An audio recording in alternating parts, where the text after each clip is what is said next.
गुरु प्यारी साध संगत जी, राधा स्वामी। प्यारी साध संगत जी, आप सभी के भीतर बैठे कुल मालिक को प्रणाम। आप सभी को प्रणाम। संगत जी, आप सभी से विनती है, आज का यह सत्संग अंत तक श्रवण करें। आज के इस सत्संग में आंतरिक आध्यात्मिक पहलुओं को विस्तार पूर्वक समझाया गया। कैसे हम समाधि की अवस्था में प्रवेश करते हैं, इसके बारे में भी आज के इस सत्संग द्वारा हम विस्तार पूर्वक समझेंगे। सत्य की खोज में जो साधक भटके हुए हैं, उनकी भटकन कैसे दूर होगी, वह भी आज के इस सत्संग द्वारा हम विस्तार पूर्वक समझेंगे। अपने अपने गुरु महाराज का ध्यान करके आज के इस सत्संग को ध्यान पूर्वक अंत तक श्रवण करें, सत्संग का आनंद लें। संगत जी, सबसे पहले तो हमें यह समझ लेना है, सत्य की खोज की दो दिशाएं हैं। एक विचार की दिशा है, दूसरी दर्शन की दिशा। विचार मार्ग चक्रीय मार्ग है, उसमें गति तो बहुत होती है, पर गंतव्य कभी भी नहीं आता, उसका कोई परिणाम नहीं निकलता। वह दिशा भ्रामक और मिथ्या है। जो उसमें पढ़ते हैं, जो विचार मार्ग पर पड़ जाते हैं, वे मतों में ही उलझ कर रह जाते हैं। मत और सत्य ये दोनों भिन्न बातें। मत बौद्धिक धारणा है, जबकि सत्य समग्र प्राणों की अनुभूति में बदल जाते हैं। मतों की स्थिति तार्किक हवाओं पर निर्भर करती है, उनमें कोई स्थिरता नहीं होती। सत्य परिवर्तित नहीं होता है, सत्य शाश्वत है, सनातन है। विचार का मार्ग तो उधार मार्ग है, दूसरों के विचारों को ही उसमें निज की संपत्ति मानकर चलना होता है। जो विचार हमने दूसरों से उधार ले लिए हैं, उन्हें अपना मानकर हम जीना शुरू कर देते। उनके ही ऊहापोह और नए नए संयोगों को मिलाकर मौलिकता की आत्मवंचना पैदा की जाती है, जबकि विचार कभी भी मौलिक नहीं हो सकता। दर्शन ही मौलिक होता है, क्योंकि उसका जन्म स्वयं की अंतर्दृष्टि से होता है। जो भी ज्ञात है वह अज्ञात में नहीं ले जाता है। सत्य तो अज्ञात है, तो ज्ञात विचार उस तक पहुंचने की सीढ़ियां नहीं बन सकते। उनके परित्याग से ही हम सत्य में प्रवेश कर सकते हैं। निर्विचार चैतन्य के आकाश में ही सत्य के सूर्य के दर्शन होते हैं। मनुष्य का चित्त इंद्रिय अनुभवों को संग्रहित कर लेता है। ये सभी अनुभव बाहरी जगत के अनुभव होते हैं, क्योंकि इंद्रियां केवल उसे ही जानने में समर्थ हैं जो बाहर है। स्वयं के भीतर जो है, वहां तक इंद्रियों की कोई पहुंच नहीं है। इसलिए विचार विज्ञान की खोज में तो सहयोगी हो सकता है, किंतु परम सत्य की खोज में सहयोगी नहीं हो सकता। स्वयं के आंतरिक केंद्र पर जो चेतना है, विचार के द्वारा उसे स्पर्श नहीं किया जा सकता, क्योंकि वह इंद्रियों की पकड़ से बाहर है। यह स्मरण रखना आवश्यक है कि विचारों का आगमन बाहर से होता है। वे विजातीय तत्व हैं, उनसे स्वयं की सत्ता प्रकट नहीं होती, बल्कि और भी ढकती चली जाती है। उनकी धुंध, उनका धुआं जितना गहरा होता है, उतना ही स्वयं सत्ता में प्रवेश करना कठिन और दुर्गम हो जाता है। जो स्वयं को नहीं जानता है, वह सत्य को कैसे जान सकता है? सत्य को जानने का द्वार स्वयं से होकर ही जाता है, और कोई भी दूसरा द्वार नहीं। जो स्वयं को जानता है, वह सत्य को जान सकता है। जिसे स्वयं की ही खबर नहीं, वह सत्य को कैसे जान सकता है? वह सत्य को नहीं जान सकता। सत्य की बौद्धिक विचार धारणाओं में पड़े रहना ऐसा ही है जैसे कोई अंधा व्यक्ति प्रकाश का चिंतन करता रहे। उसका सारा चिंतन ही व्यर्थ होगा, क्योंकि प्रकाश को सोचा नहीं, देखा जाता है। उसके लिए विचार नहीं, आंखों का उपचार आवश्यक है। उस दिशा में किसी विचारक की नहीं, चिकित्सक की सलाह ही उपाधि हो सकती है।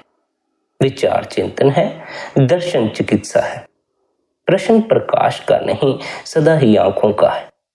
यहीं पर आकर तत्व चिंतन और योग भिन्न दिशाओं के यात्री हो जाते हैं।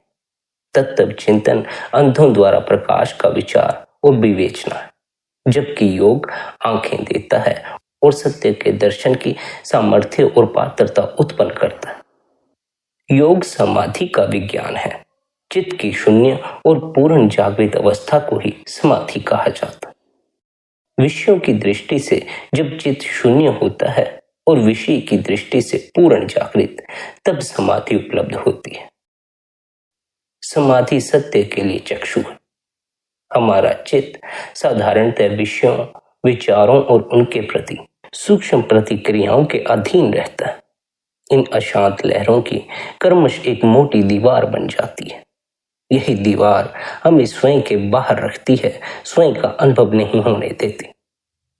सूर्य जैसे सागर पर अपनी उत्पन्न किरणें फेंककर ऐसे बादल पैदा कर लेता है जो उसे ढांकने और आवृत करने में समर्थ हो जाते हैं, वैसे ही मनुष्य चेतना भी विषयों के संसर्ग में से विचार प्रतिक्रियाओं को उत्पन्न कर लेती है और फिर उन्हीं में भटक जाती है।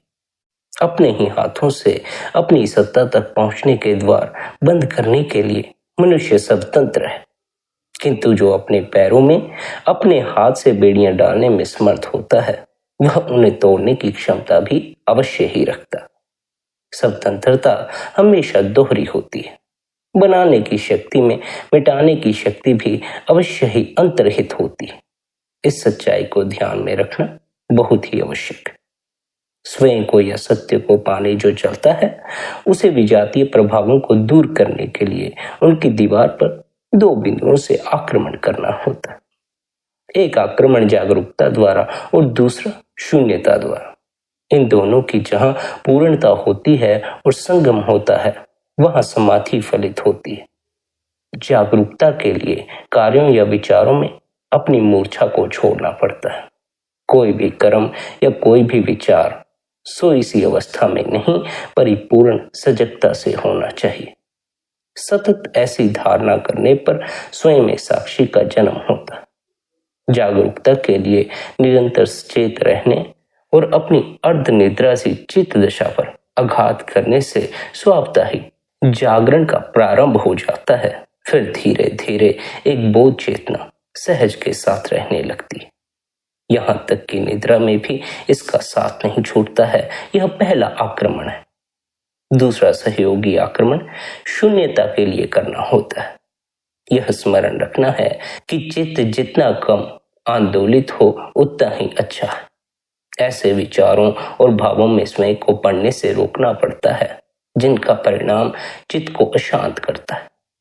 चित्त की शांति को वैसे ही संभालना पड़ता है जैसे कोई पथिक रात्रि के अंधकार में आंधियों से अपने दिए को बचाकर चलता हो। ऐसे कर्म, ऐसे विचार या ऐसी वाणी के प्रति सचेत होना होता है जो चित्त की झील पर लहरें पैदा करे, जिससे व्याकुलता उत्पन्न होती है। दोनों आक्रमण सहयोगी आक्रमण है और एक के साधने से दूसरे में सहायता मिलती है। जागरूकता साधने से शून्यता आती है और शून्यता साधने से जागरूकता आती है। इन दोनों में कौन महत्वपूर्ण है, यह कहना कठिन है। शून्यता और जागरूकता जब पूर्ण हो जाती है तो चित्त एक ऐसी क्रांति से गुजरता है जिसकी हमने कोई कल्पना भी नहीं की होती। उस परिवर्तन से बड़ा परिवर्तन मनुष्य जीवन में और कोई भी नहीं है। वह क्रांति आमूल है और उसके द्वारा सारा ही जीवन रूपांतरित हो जाता है। अंधे को अनायास आंख मिल जाने के प्रतीक से ही उसे समझाया जा सकता। इस क्रांति के द्वारा व्यक्ति स्वयं में प्रतिष्ठित होता है और अपने स्वयं का अनुभव करता है। इस आलोक में वह अपने सच्चिदानंद स्वरूप को जानता है। मृत्यु मिट जाती है और अमृत के दर्शन होते हैं। अंधकार विलीन हो जाता है और सत्य से मिलन होता है। वास्तविक जीवन की शुरुआत इस अनुभूति के बाद ही होती है। उसके पूर्व तो हम मृतकों के ही समान हैं। जो जीवन सत्य को नहीं जानता, उसे जीवित कहना भी बड़े कम अर्थों में ही सत्य होता। हमें तो असल जीवन की कोई खबर ही नहीं है। आज अगर आप मनुष्य की तरफ देखें, उसमें आत्मा की खोज करें, तो आत्मा तो नजर नहीं आती, केवल अंधकार ही नजर आता। मनुष्य के जीवन की तरफ झांकें तो उसमें जीवन तो नजर नहीं आता, लेकिन मृत्यु की झलक मिल जाती। ऐसा उदास, ऐसा निराश, ऐसा दुखी मनुष्य आज हुआ बैठा है कि उसमें सिर्फ मृत्यु की झलक दिखाई पड़ती। जीवन तो है, लेकिन जीने का भाव नहीं। जीवन है, लेकिन एक बोझ की भांति जी रहे हैं। वह सौंदर्य, समृद्धि और शांति आज मनुष्य के जीवन में नहीं है। जिसके बारे में संत महात्माओं ने इतना उपदेश दिया। ना ही आज मनुष्य के जीवन में आनंद है और ना ही जीवन की कोई सुगंध मनुष्य के जीवन में है। आज जो जीवन मनुष्य जी रहा है, यह जीवन तो नाम मात्र का ही जीवन है। हमारी ऐसी हालत देखकर यह सवाल पैदा होता है कि क्या हम जीवन को जीना ही तो नहीं भूल गए हैं। पशु पक्षी पेड़ पौधे भी हमसे ज्यादा सघनता, समृद्धि और संगीत में जीते हुए मालूम होते हैं। लेकिन शायद कोई कहे कि मनुष्य की समृद्धि तो दिन दुगनी रात चौगुनी बढ़ती जा रही है। भाई, वह समृद्धि नहीं, बस केवल दरिद्रता और दीनता को भुलाने का उपाय है। यह समृद्धि, शक्ति और प्राप्ति सब स्वयं से भागने के उपाय। यदि समृद्धि के वस्त्रों को उतारकर आप मनुष्य को देखेंगे तो उसकी आंतरिक दरिद्रता को देखकर आपका हृदय बड़े ही विषाद से भर जाएगा। इस दरिद्रता को छिपाने और विस्मरण करने के लिए ही हम समृद्धि को ओढ़े हुए हैं। जो थोड़ा सा भी विचार करेगा वह सहज ही इस सत्य से परिचित हो जाएगा। आत्महीनता से पीड़ित व्यक्ति पद को खोजते हैं और आत्म दरिद्रता से ग्रसित धन और संपदा को खोजते हैं। भीतर जो है उससे भागने के लिए उसके विपरीत हम बाहर स्वयं को निर्मित करने लग जाते हैं। अहंकारी विनीत बन जाते हैं और अति कामी ब्रह्मचर्य और साधुता में स्वयं को भुला लेना चाहते हैं। मनुष्य जो भीतर होता है साधारणता ठीक उससे विपरीत ही वह बाहर स्वयं को प्रकट करता है। इसलिए ही दरिद्र संपदा को खोजते हैं और जो संपदाशील होते हैं वे दरिद्रता को वर्ण कर लेते हैं। क्या आपने दरिद्रों को सम्राट और सम्राटों को दरिद्र होते नहीं देखा है? इसलिए यह ना सोचें कि मनुष्य की समृद्धि बढ़ गई है। वस्तुओं की समृद्धि तो बढ़ी है पर मनुष्य की समृद्धि नहीं बढ़ी, वह और भी दरिद्र हो गया। स्मरण रहे कि बाहर समृद्धि को बढ़ाने की पागल दौड़ में मनुष्य निरंतर और भी दरिद्र होता जा रहा है, क्योंकि इस दौड़ में वह यह भूलता ही जा रहा है कि एक और प्रकार की समृद्धि भी है जो बाहर नहीं स्वयं के भीतर ही उपलब्ध की जाती। वस्तुओं का बढ़ता जाना ही एकमात्र विकास नहीं है, एक और विकास भी है जिसमें स्वयं मनुष्य भी बढ़ता है। निश्चय ही वही विकास वास्तविक है जिसमें मानवीय चेतना ऊर्ध्वगमन करती है और प्रगाढ़ता, सौंदर्य, संगीत और सत्य को उपलब्ध होती है। अब यह बात आप पर निर्भर करती है कि आप वस्तुओं के संग्रह में ही संतुष्ट होना चाहते हैं या चेतना के विकास की भी प्यास आपके भीतर जगी हुई है। जो मात्र वस्तुओं में ही संतुष्टि सोचता है उसके हाथ में अंत में असंतोष ही लगता है, उसके भीतर संतुष्टि का जन्म नहीं हो पाता, क्योंकि वस्तुएं तो केवल सुविधा ही दे सकती हैं और निश्चय ही सुविधा और संतोष में बहुत भेद है। सुविधा कष्ट का अभाव है, संतोष आनंद की उपलब्धि है। आपका हृदय क्या चाहता है, आपके प्राणों की प्यास क्या है, आपके श्वासों की तलाश क्या है? क्या कभी आपने अपने आप से यह प्रश्न पूछे हैं? यदि आपने यह प्रश्न अपने आप से नहीं पूछे तो यह स्मरण रखें, मानव हृदय समान है और उनकी आत्यंतिक चाह भी समान है। वह समान चाह क्या है? उसे पाना जिसे पाकर फिर कुछ और पाने को बाकी नहीं रह जाता।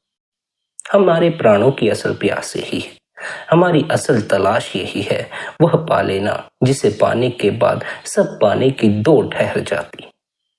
हम दौड़ दौड़ कर तंग आए हुए हैं, हम भाग भाग कर तंग आए हुए हैं। धन पा लेते हैं, पद पा लेते हैं, मान सम्मान पा लेते हैं, लेकिन फिर भी संतुष्टि का कोई अनुभव नहीं होता। चित्त वैसा का वैसा शांत ही रहता है, वैसी की वैसी दौड़, कुछ पाने की दौड़ भीतर बनी ही रहती। नई नई चीजों के प्रति हम दौड़ना शुरू कर देते। एक चीज के प्रति पहले भागते हैं, उसे हासिल करते हैं, उससे ऊब जाते हैं, फिर नई के लिए भागना शुरू। बस यह प्रक्रिया जीवन भर चलती रहती है और हम इसी प्रक्रिया का हिस्सा बने रहते। जो कुछ भी हम पाना चाहते हैं, जब उसे पा लेते हैं, उसे हासिल कर लेते हैं, तब हम असंतुष्ट हो जाते हैं। वही हमारी असंतुष्टि का कारण बनना शुरू हो जाता। लेकिन हम क्या सोचते हैं? हम सोचते हैं यदि हम धन पा लेंगे तो हम संतुष्ट हो जाएंगे, यदि हमें समाज में मान सम्मान उपलब्ध हो जाएगा हम संतुष्ट हो जाएंगे।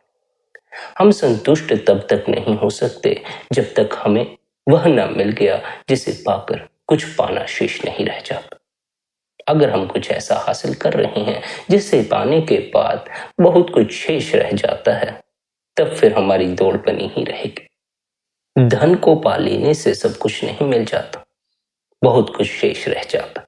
इसलिए जो धन को पा लेते हैं उनकी भी बहुत सी इच्छाएं, उनकी भी बहुत सी दौड़ बाकी रह जाती है। उनका जीवन संतुष्ट नहीं हो पाता, वे चाहे कितना ही धन इकट्ठा क्यों ना कर ले। हम सोचते हैं हमारी आंतरिक प्यास विषय भोगों की है, पदार्थों की है, बाहरी वस्तुओं की है। नहीं, हमारी आंतरिक प्यास तो आनंद की है। हम अपने मन के पीछे लगकर बाहरी इच्छाओं की पूर्ति में लगे हैं, बाहरी चीजों को इकट्ठा करने में लगे हैं। लेकिन हम मन नहीं हैं, हम तो आत्मा है। हमारा असल स्वरूप आत्मा है और आत्मा आनंद चाहती है, पूर्ण आनंद, क्योंकि तभी सभी चाहों का विश्राम आ सकता है। जहां चाह है वहां दुख है, क्योंकि वहां अभाव है। आत्मा सब अभावों का अभाव चाहती है। अभाव का पूर्ण अभाव ही आनंद है और वह स्वतंत्रता भी है, मुक्ति भी है। क्योंकि जहां कोई भी अभाव है वहीं बंधन है, सीमा है और परतंत्रता है। जहां अभाव नहीं है वहीं परम मुक्ति में प्रवेश हो सकता है। आनंद मोक्ष है और मुक्ति आनंद है। हमारी जो चरम कामना है वही हमारा आत्यंतिक स्वरूप ही है, क्योंकि स्वरूप ही अपने पूर्ण विकास में आनंद और स्वतंत्रता में परिणित हो सकता है। स्वरूप ही सत्य है और उसकी पूर्ण उपलब्धि ही संतोष बनती है। स्वरूप की संपदा को जो नहीं खोजता है वह विपदाओं को ही संपदा समझना शुरू कर देता। निश्चय ही बाहर की कोई भी उपलब्धि अभावों का अभाव नहीं ला सकती, क्योंकि बाहर की कोई भी संपत्ति भीतर के अभाव को कैसे भर सकेगी। अभाव तो आंतरिक है, तो बाहर की किसी भी विजय से उसका भराव नहीं होता। इसलिए सब पाकर भी कुछ भी पाया सा प्रतीत नहीं होता और बाहर सब होकर भी व्यक्ति भीतर रिक्त ही बना रहता है। बड़े आश्चर्य की बात है, चाहे हम कुछ भी पालें फिर भी पाने पर जो प्रतीत होता है वह उतना ही रहता है जितना पाने से पहले था। इसलिए सम्राटों और भिखारियों का अभाव समान ही होता। उस तल पर उनमें कोई भी भेद नहीं है, क्योंकि भीतर से दोनों ही रिक्त होते हैं, भीतर से दोनों ही खाली होते। जो भीतर से संतुष्ट नहीं हुआ वह बाहर से कभी संतुष्ट नहीं हो सकता।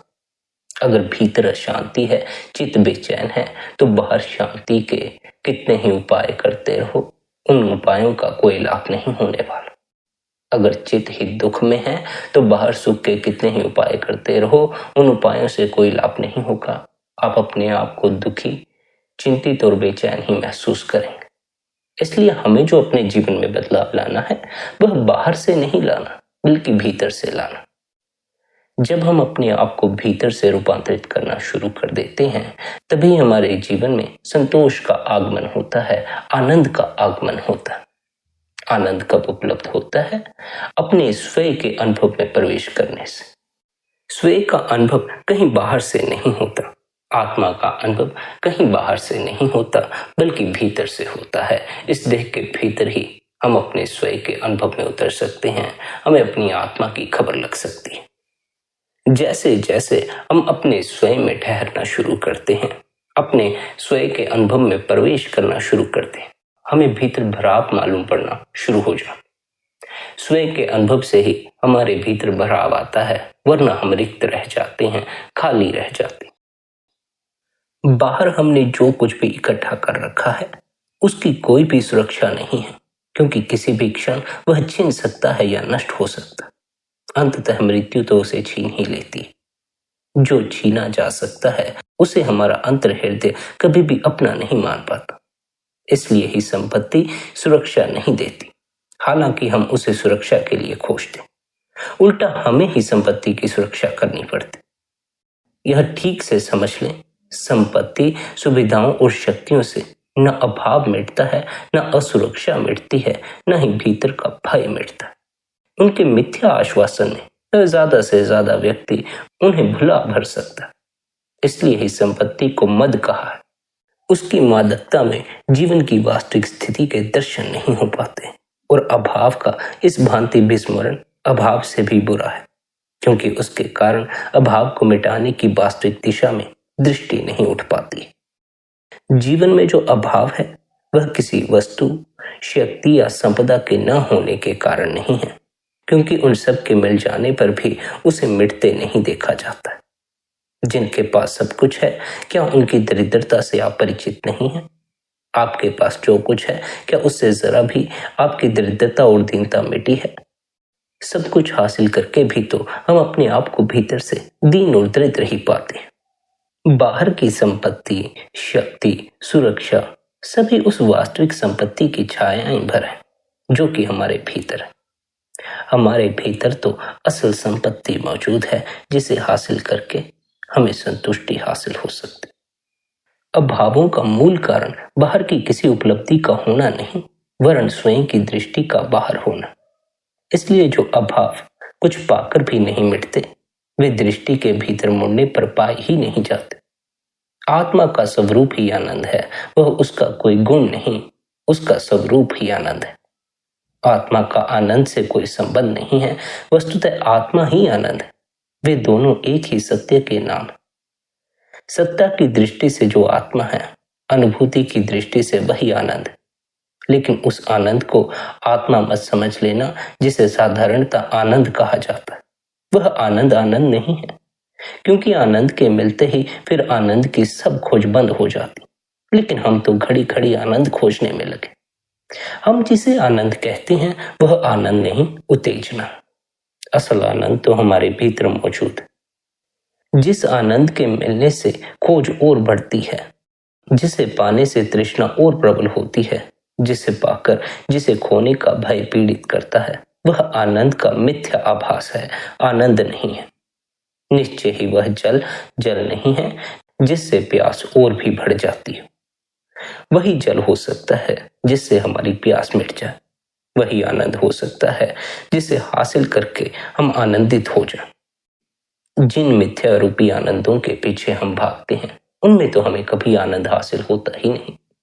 जिन चीजों को हासिल करने में हम आनंद समझते हैं, जब वे हमें हासिल हो जाती हैं, हमें आनंद का कोई अनुभव नहीं होता, वरन वही चीजें हमारे दुख का कारण बन जाती।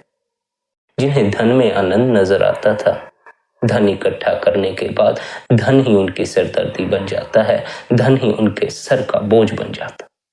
चोर लुटेरों का डर, धन के खो जाने का डर, कई तरह के डर भीतर घर कर जाते हैं, बजाय इसके कि धन हमारी सुरक्षा करे, फिर हमें ही धन की सुरक्षा करनी पड़ती। हम खुद ही वस्तुओं, पदार्थों के गुलाम होते चले जाते, जबकि हमें इनके मालिक बनना चाहिए। हम तो अपने शरीर, हम तो अपनी इंद्रियों के भी मालिक नहीं हैं, फिर बाहरी वस्तुओं के मालिक कैसे बन सकते हैं? बाहरी पदार्थों के मालिक कैसे बन सकते? हमारी इंद्रियां ही हमारे वश में नहीं। हम तो इंद्रियों के भी गुलाम बने बैठे हैं। बाहरी चीजों के गुलाम तो फिर हम स्वाभाविक ही बन जाएंगे। सुख और आनंद के बारे में यह बात समझ लो, आनंद एक बार हासिल हो गया फिर विलीन नहीं होता।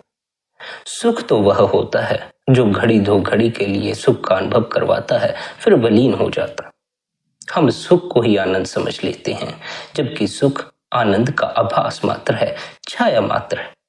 इस आभास और भ्रम में ही अधिक लोग जीवन को गवा देते हैं और अंत में अतृप्ति और असंतोष के अलावा उनके हाथ कुछ नहीं लगता।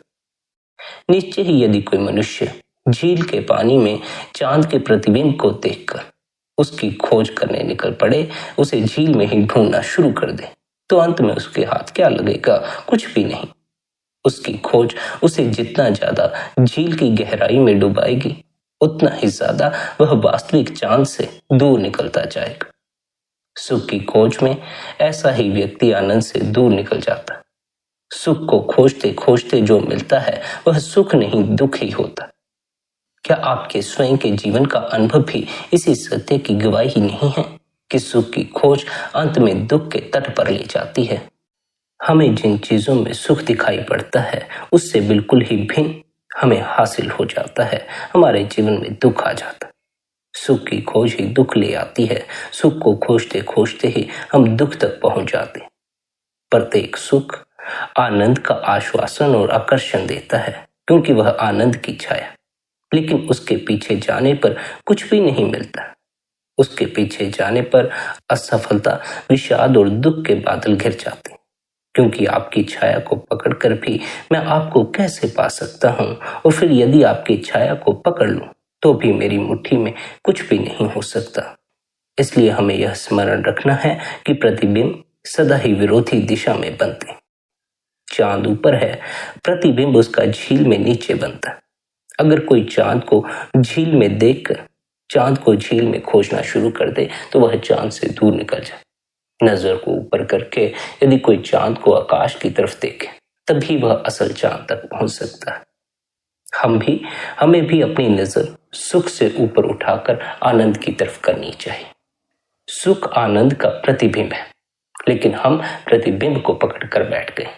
अगर हम प्रतिबिंब को पकड़कर बैठ जाएंगे तो हमारी हालत भी झील में चांद को ढूंढने जैसी हो जाएगी।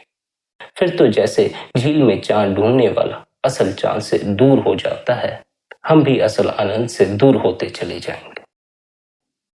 आनंद तो भीतर है, इसलिए सुख बाहर मालूम होता है। सुख का प्रतिबिंब बाहर प्रकट होता। आनंद और सुख के इस फर्क को समझ लेना। जो आनंद को उपलब्ध हो जाते हैं, भीतर के आनंद को पकड़ते हैं, वही असल में आनंदित।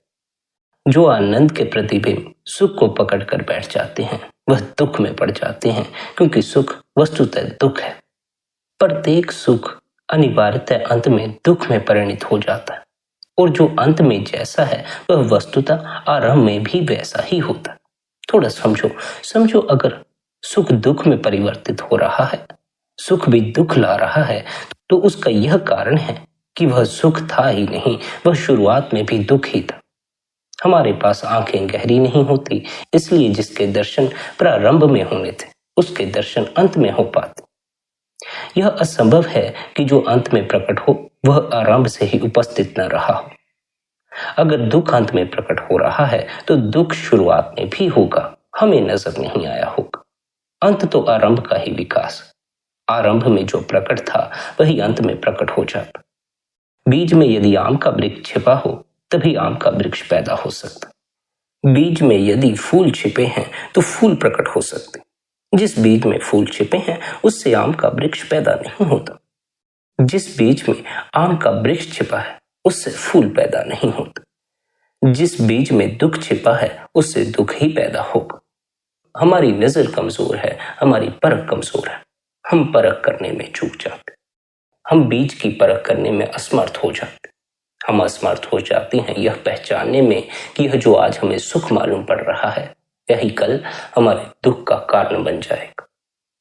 ना केवल हमारी आंखें उथला देखती हैं, बल्कि अधिकांश तो वे देखती ही नहीं। हम अक्सर उन्हीं रास्तों पर बार बार चले जाते हैं जिन पर बहुत बार जाकर हमने दुख पाया है, पीड़ा पाई है।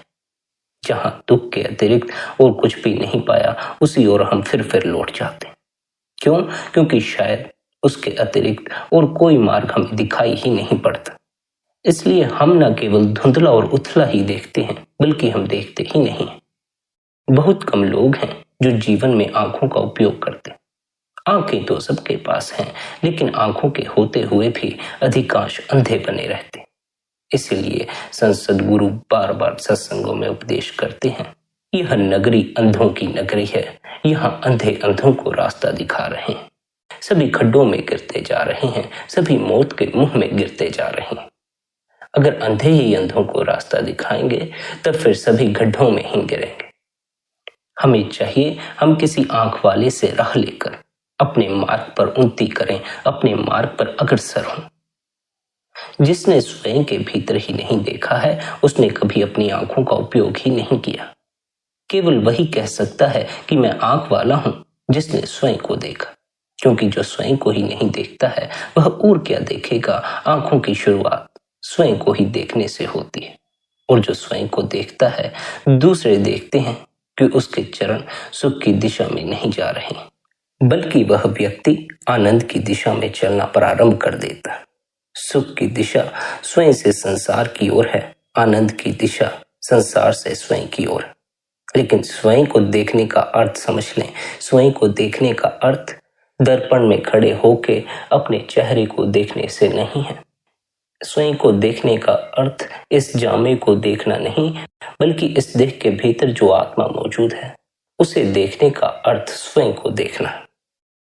यदि आप अपनी आत्मा को भूलकर, अपने स्वयं को भूलकर संसार की ओर बढ़ना शुरू कर देते हैं तो आप सुख की दिशा में अग्रसर हो जाते। पर यदि आप संसार को भूलकर अपनी आत्मा की ओर अग्रसर होना शुरू कर देते हैं, अपने स्वयं की तरफ बढ़ना शुरू कर देते हैं, तब आप आनंद की दिशा की ओर बढ़ना शुरू कर देते। बाहर की तरफ जाओगे, बाहर अपने ख्याल को फैलाओगे तो दुख से घिरते चले जाओगे। भीतर अपने ख्याल को समेटोगे, भीतर की यात्रा करोगे तो आनंद से भरते चले जाओगे। सुख आनंद का प्रतिबिंब है। सुख बाहर प्रकट होता है, आनंद देह के भीतर मौजूद है। जो बाहर के सुख को पकड़ लेते हैं वे भीतर दुख से ही भरे रह जाते। आप यदि अपने जीवन की तरफ देखेंगे तो आपको भी यही आभास होगा कि बाहर जिन चीजों में आपको सुख मालूम पड़ता था वही हमारे दुख का कारण बने बैठे। क्या यह सत्य नहीं कि हमें जिस प्रेमी में सुख मालूम पड़ता है, जब वह हासिल हो जाता है, जब हम मिल जाता, तब वही हमारे दुख का कारण भी बन जाता, हमारे डर, हमारी चिंता का कारण भी बन जाता। क्या यह सत्य नहीं जिन बच्चों में हमें सुख मालूम पड़ता वही बच्चे हमारे दुख, हमारी चिंताओं का कारण बन जाते। क्या यह सत्य नहीं जिस धन में हमें सुख मालूम पड़ता है वही धन हमारी चिंता, हमारे दुख का कारण बन जाता। जिन जिन चीजों में हमने अब तक सुख की खोज की है वही वही चीजें हमारे दुख का कारण बन गई हैं। असल में हमारी खोज आनंद की है, सुख की नहीं। खोजते तो हम आनंद ही हैं, लेकिन आनंद को खोजते खोजते सुख तक पहुंच जाते। क्यों सुख तक पहुंच जाते हैं? क्योंकि हमारी दृष्टि अंतर्दृष्टि नहीं है, हमारी दृष्टि बाहरमुखी है। हमें अंतर की कोई खबर नहीं, अंतस का कोई अनुभव नहीं। जब अंतस का ही अनुभव नहीं, हमें यह कैसे खबर लगेगी कि आनंद हमारे अंतस में मौजूद। हमें बाहर का अनुभव है, बाहर ही बाहर हम अब तक फिरते आए हैं। मन के पीछे लगकर हम इस कदर बाहरमुखी हुए बैठे हैं कि हमें केवल और केवल आनंद का प्रतिबिंब मात्र दिखाई पड़ता है, सुख की झलक मात्र मिलती है, लेकिन हमें भीतर कभी भी सुख का परम अनुभव नहीं हो पाता। इस बात को स्मरण रखें, सुख आनंद का प्रतिबिंब मात्र। सुख बाहर से आता है, बाहर से इकट्ठा किया जाता है, सुख की खोज बाहर की जाती। आनंद भीतर है। जिसे आनंदित होना है उसे भीतर की यात्रा करनी होगी, उसे अपनी इस देह के भीतर सच्चे आनंद, उस परम आनंद की खोज करनी होगी। यूं ही सुख की तलाश में कभी यहां भटकते रहे, कभी वहां भटकते रहे तो पता नहीं सुख हासिल होगा या नहीं होगा। भटकन बढ़ती चली जाएगी और जितना भटकते चले जाओगे उतना ही दुख और इकट्ठा होता चला जाएगा। क्या आप जीवन भर दुखी रहना चाहते हैं? क्या आप अपने भीतर बोझ लेकर जीना चाहते हैं, चिंता में जीना चाहते हैं, विषाद में जीना चाहते हैं? अगर इन्हीं सब में जीना चाहते हो तो ठीक है, फिर बाहर भटकते रहो, फिर बाहर सुख की खोज करते रहो। अगर इन सब से ऊपर उठना चाहते हो, अगर दुख से ऊपर उठना चाहते हो, विषाद से ऊपर उठना चाहते हो, चिंताओं से ऊपर उठना चाहते हो, तो भीतर की यात्रा शुरू करो, भीतर उतरना शुरू करो। जैसे जैसे भीतर उतरोगे, भीतर के आनंद का स्वाद लगना शुरू हो जाएगा। जिसे भीतर जो आनंद मौजूद है उसका स्वाद लगना शुरू हो जाता है, वह बाहर के सुखों की फिक्र नहीं करता, वह बाहर के सुखों के पीछे दौड़ता नहीं। इस बात को स्मरण भर रखना, जब भीतर आनंद की खोज पर निकलो, भीतर की यात्रा पर निकलो, आंख बंद करके ध्यान में बैठो, तो पहले भीतर जितना विषाद, जितना दुख, जितनी परेशानियां आपने इकट्ठी कर रखी हैं, आपको उन्हीं का दर्शन होगा। वे आपको नजर आएंगी। भीतर बोझ जो है उसका अनुभव आपको होगा। यह भी हो सकता है कि वह बोझ आपको ध्यान से उठने पर मजबूर कर दे। भीतर जो आपके विषाद है, जो दुख है, यह हो सकता है कि वह आपको बंदगी में बैठने न दे, आपको आंखें बंद करके भी सुकून ना पड़ने दे, बल्कि और बेचैनी का अनुभव करवाए। अक्सर ऐसा होता है। साधकों को जब वे ध्यान में बैठना शुरू करते हैं, उन्हें ध्यान में बैठे रहने में बेचैनी मालूम पड़ना शुरू हो जाती। भीतर इतनी बेचैनी इकट्ठी हो जाती है कि फिर उन्हें ध्यान से उठना ही पड़ता है। ऐसा असल में इसलिए होता है क्योंकि हमने भीतर कई तरह की परतें चढ़ा ली हैं। दुख की परत, चिंता की परत, बेचैनी की परत। जब हम भीतर उतरना शुरू करते हैं, ध्यान में बैठते हैं, तो हमें पहले यही परतें नजर आती। परत दर परत हम भीतर सरकते चले जाते हैं। हमें ध्यान के समय इस बात का ख्याल रखना चाहिए कि भीतर जो हमारे बोझ हमें मालूम पड़ता है वह हमें ध्यान से उठा ना दे। भीतर जो हमें बेचैनी मालूम पड़ती है वह हमें बंदगी से उठा ना दे। देर सवेर तो इस दुख की परत को पार करना ही होगा। बेहतर है कि जब भी ध्यान में बैठो तो इससे घबराओ नहीं, भीतर उठे दुख या विषाद से घबराओ नहीं, बल्कि इसका सामना करो। आंख बंद करके दृष्टा होकर बैठे रहो। अपने विचारों के प्रति जागरूक हो जाओ, अपने शरीर की क्रियाओं के प्रति जागरूक हो जाओ। अबल तो ध्यान के समय शरीर को पूरी तरह स्थिर रखकर बैठना चाहिए। रीढ़ की हड्डी को पूरी तरह स्थिर रखकर बैठना चाहिए।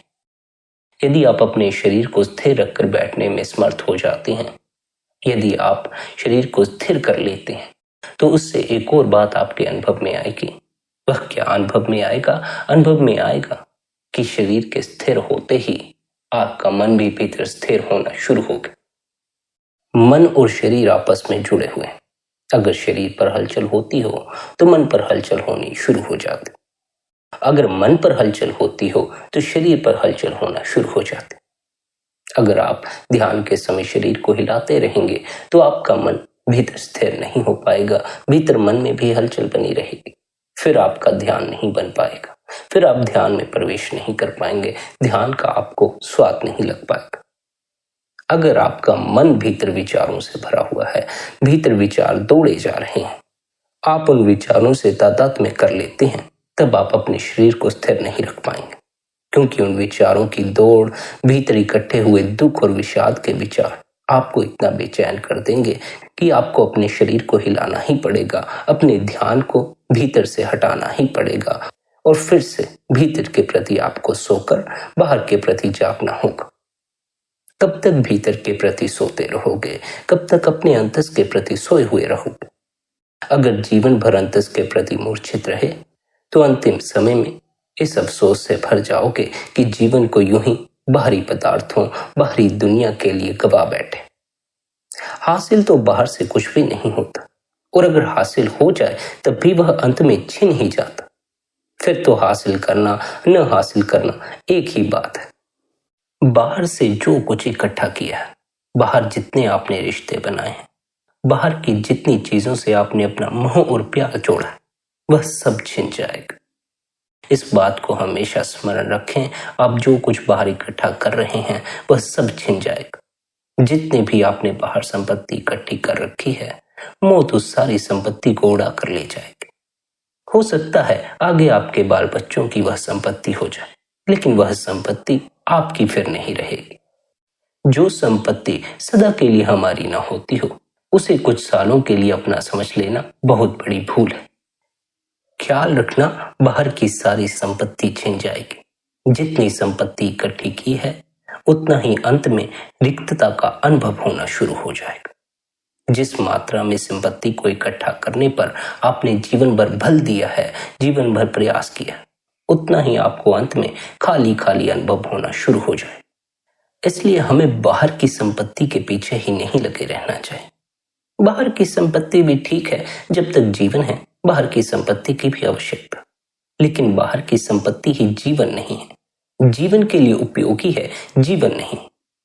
जीवन की जो असल संपत्ति है वह हमारी इस देह के भीतर मौजूद, वह उस आनंद का खजाना है, हमारी स्वयं की सत्ता है, हमारी आत्मा का बोध है। हमारी असल संपत्ति तो हमारी आत्मा है, हमारा स्वयं का बोध है। हमें अपने स्वयं के बोध में प्रवेश करना, हमें अपनी आत्मा का अनुभव करना। स्वयं का अनुभव कहो या आत्मा का अनुभव कहो, यही वह अनुभव है जो हमें आनंद का अनुभव करवा सकता है।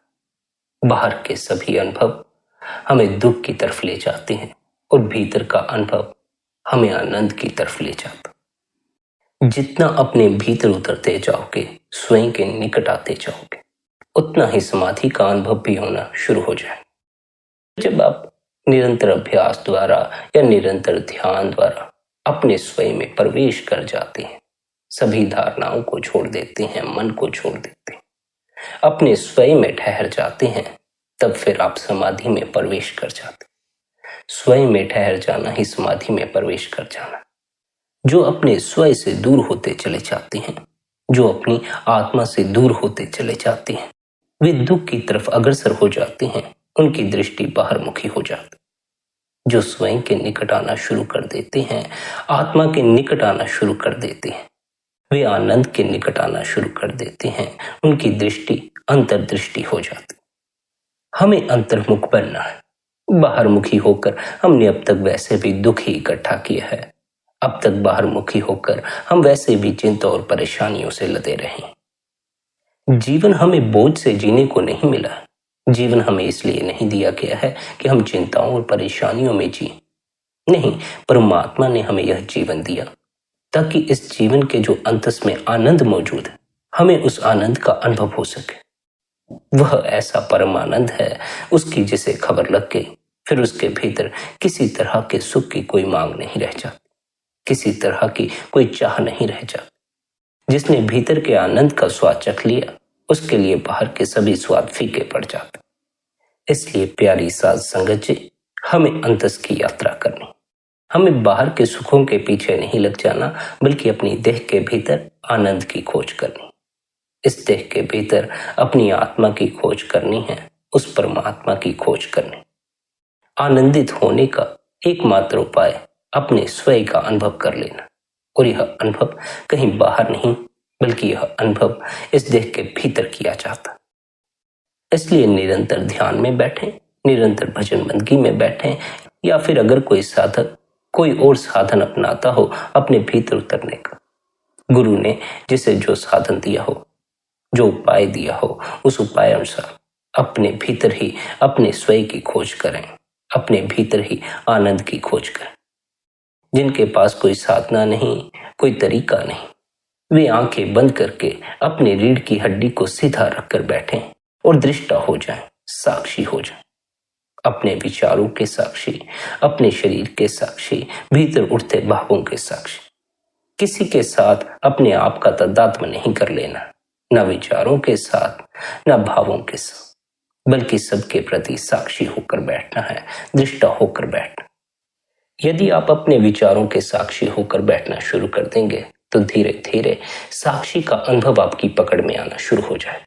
धीरे धीरे विचार आपको अपने से अलग मालूम पड़ने शुरू हो जाएंगे, और आपको यह समझ आ जाएगी कि मैं विचार नहीं हूं, मैं विचारों से अलग हूं, मेरा अपना विचारों से अलग एक अस्तित्व है।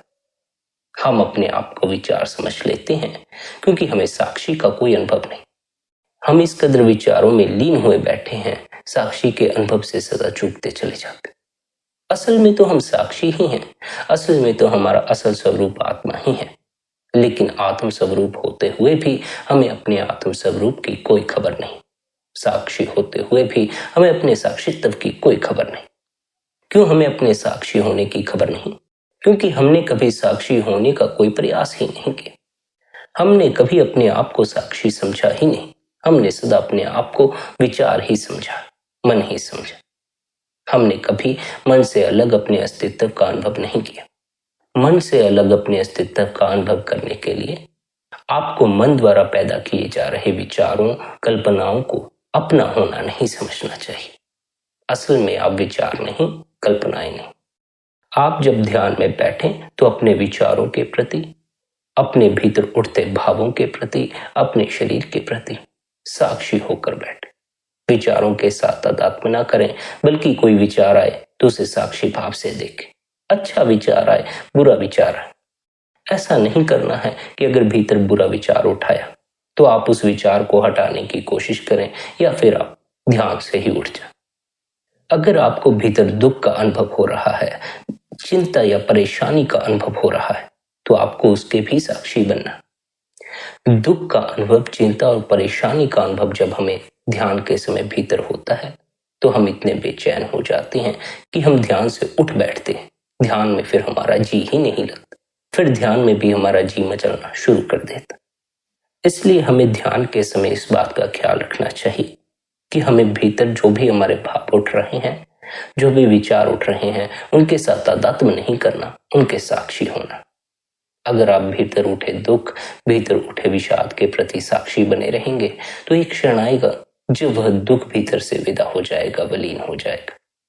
अगर आप ध्यान में सब्र रख सकें तो आपके भीतर उठे विचार, आपके भीतर उठी कल्पनाएं, आपके भीतर उठा विषाद एक क्षण आने पर अपने आप ही शिथिल हो जाता। भीतर उठता है विचार दुख का, हम तत्क्षण उससे तादात्म्य जोड़ लेते हैं और हमें फिर ध्यान से उठना पड़ जाता। नहीं, अपना तादात्म्य मत जोड़ो, भीतर जो उठता है उसके साक्षी हो जाओ। साक्षी होकर ही यह जान पाओगे कि वह जो भीतर उठा है, जो विचार उठे हैं, जो दुख उठा है, वह आप नहीं हो। विचारों के साक्षी होकर ही आप अपने आप को विचारों से अलग देख सकते। विचारों से तादात्म्य करके आप अपने आप को विचारों से अलग नहीं देख सकते, फिर आपको अपने स्वयं का अनुभव नहीं होगा। अपने स्वयं में ठहरो, तादात्म्य किसी चीज से मत करो। ध्यान में जब बैठो किसी बात से तादात्म्य मत करो, बस अपने आप को साक्षी भाव में उतारो। जो होता है उसे दृष्टा की भांति देखते रहो, साक्षी भाव से उसे देखते रहो। जब आप भीतर उठने वाली प्रत्येक लहर के प्रति साक्षी हो जाएंगे तब आप स्वयं की सत्ता में प्रवेश कर सकते हैं। तब आपको भीतर के आनंद की खबर लग सकती है, उस असल आनंद की खबर लग सकती है जिसकी खोज में हम दिन रात बाहर ठोकरें खाते फिरते हैं, भटकते फिरते हैं, दुख उठाते फिरते हैं। बाहर सुख की खोज में अपने जीवन को यूं ही व्यर्थ ना गवा। कहने का अर्थ है अपने आप को इस भुलावे में न रखें कि बाहर की संपत्ति इकट्ठी करके, बाहर के सुख के साधन इकट्ठे करके आप सुखी हो सकते। नहीं, बाहर से कभी कोई सुखी नहीं हुआ। जिसने बाहर से सुखी होने का प्रयास किया वह अंत में अपने आप को दुख में ही पाता। इसलिए बाहर सुख की खोज में भटकने से बेहतर है अपने इस देह के भीतर आनंद की खोज करो, स्वयं की खोज करो, स्वयं में अपने आप को ठहरो। अगर गुरु द्वारा अभ्यास मिला है तो गुरु द्वारा दिया हुआ अभ्यास करो। सच्चे संत, पूर्ण संत हमें जो अभ्यास देते हैं, हमें जो विधि सिखाते हैं, वो हमें इसलिए सिखाते हैं ताकि हम अपने स्वयं तक पहुंच जाएं, भीतर के आनंद तक पहुंच जाएं। अगर आपके पास कोई विधि या कोई तरीका नहीं है तो फिर आप साक्षी की साधना कर सकते हैं। आप दृष्टा होकर बैठे रहो। फिर आप आपके भीतर जो कुछ होता है उसके प्रति दृष्टा होकर बैठे रहो, उससे तादात्म्य मत जोड़ो, बल्कि उसे चुपचाप देखते रहो। निरंतर अभ्यास द्वारा धीरे धीरे अंतस का मार्ग साफ होता चला जाएगा। आत्मा पर चढ़े हुए पर्दे उतरना शुरू हो जाएंगे। कई तरह के पर्दे आत्मा पर चढ़े हुए हैं, दुख के, चिंता के, परेशानी के। साक्षी होकर बैठोगे, निरंतर ध्यान करोगे तो ये पर्दे उतरने शुरू हो जाएंगे। बस स्मरण यह रखना, अगर ध्यान के समय भीतर दुख दिखाई पड़े तो उस दुख से भागने का प्रयास मत करना। भागने का प्रयास किया तो ध्यान की खबर न लग सकेगी। ध्यान में बैठे रहना, धीरे धीरे पाओगे कि दुख के बादल छट गए और जिस नीले आकाश को काले दुख के बादलों ने ढक लिया था वह आकाश फिर नजर आना शुरू हो जाएगा। फिर भीतर के शून्य का संगीत सुनाई पड़ना शुरू हो जाएगा।